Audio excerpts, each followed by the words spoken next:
Os últimos dois aspectos que eu quero citar para você é em relação, primeiro, à questão do grupo econômico, que agora passa a ser permitido que as empresas que fazem parte de um grupo econômico, ou seja, têm sócios em comum, possam trabalhar nessa questão da terceirização.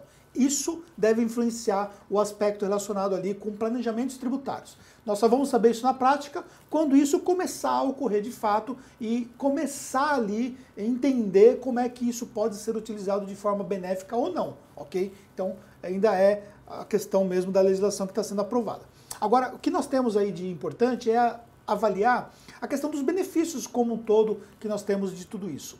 Primeiro, nós temos o benefício da diminuição da judicialização, que hoje é muito grande nessas relações. Porque muitas vezes a pessoa que é contratada como PJ, aí ela depois move uma ação e essa ação dá um ganho de causa para ela, porque ela consegue comprovar ali uma relação de emprego. Com essa terceirização nessa forma, essa situação vai ficar muito mais clara, entendeu? Então, as obrigações e os direitos de cada uma das partes, os contratos passam a se tornar contratos civis, então isso se torna muito mais prático em relação a essa questão da judicialização. Eu vejo isso como um avanço positivo. Outra coisa que eu vejo também é o momento da economia que nós vivemos hoje.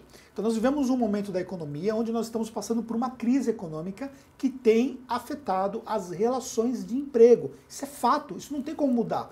Então, pessoas estão perdendo emprego, nós temos a maior taxa de desemprego da história e isso tudo pode ter um reflexo positivo com as possibilidades dessas pessoas que estão desempregadas de se tornarem, por exemplo, um PJ e continuarem trabalhando. Então o emprego acabou, mas o trabalho existe e esse trabalho pode então ser utilizado dessa forma. Outra coisa, por exemplo, permite, por exemplo, que um profissional que tem ali, vamos imaginar o nosso caso aqui, né? Nós temos uma empresa de contabilidade. Então, permite que um profissional contábil, por exemplo, que talvez ele não tenha tempo suficiente ali, não tenha serviço suficiente para atender uma única empresa, mas ele possa atender diferentes empresas contábeis, por exemplo. Por quê? Ele pode atender agora a atividade fim. Então, não é somente atividades intermediárias que não eram relacionadas com a atividade principal da empresa. Então, isso permite que ele possa, então, trabalhar de forma ativa. Isso vai dar mais flexibilidade em todo esse processo de relações. É claro que sempre tem um lado positivo e sempre tem um lado negativo. Os funcionários, de modo geral, vão reclamar muito em relação a isso, pois se sentem ameaçados, o que é natural, e temos que avaliar os dois lados. Porém, existe um avanço aí que vai mudar as relações de emprego a longo prazo, e isso deve ser aproveitado pelas empresas e também pelos profissionais de modo geral.